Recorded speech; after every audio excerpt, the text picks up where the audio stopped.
Hello बच्चों, let's see the question. कह रहा है कि which type of isomerism is observed between 1 and 2।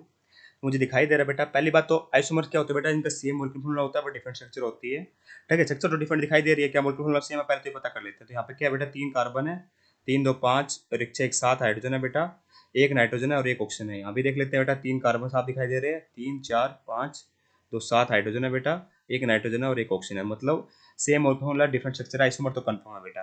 दूसरी बात कहता है कि क्या किस टाइप का आइसोमर है, तो मुझे दिखाई दे रहा है बेटा यहाँ पे CHO फंक्शनल ग्रुप है, CHO है, पर उसके अलावा एक और फंक्शनल ग्रुप है बेटा, दैट इज ये। ठीक है, यहाँ क्या है बेटा, ये सेकेंडरी अमाइन है ना, नाइट्रोजन दो दो कार्बन वाले ग्रुप से जुड़ा हुआ है, एक हाइड्रोजन लगा हुआ है।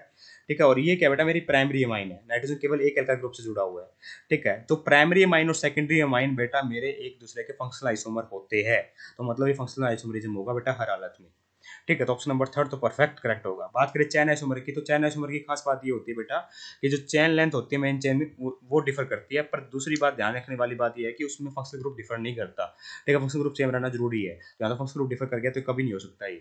पोजिशन आइसोमर में बेटा मेरे पोजिशन डिफर करती है फंक्शनल ग्रुप की, सब्सटेंस वगैरह की, पर यहाँ पे उसके खास उसमें भी कंडीशन नहीं रहती है कि फंक्शनल ग्रुप सेम रहना चाहिए, तो यहाँ फंक्शनल ग्रुप डिफर कर गया तो ये भी हमारा आंसर नहीं होगा। मेटामरिज्म में क्या होता है बेटा, कोई एक एटम होता है उसकी दोनों तरफ एल्काइल चेन की डिफर कर रही होती है, पर यहाँ पे ऐसा कुछ है नहीं बेटा। ठीक है, इसका मतलब ये भी इनकरेक्ट है पहली बात तो, और दूसरी बात बेटा मेरा वहाँ पे भी फंक्शनल ग्रुप सेम रहना चाहिए था। ठीक है, तो option number third perfectly correct होगा। I hope you understand the answer. Thank you so much.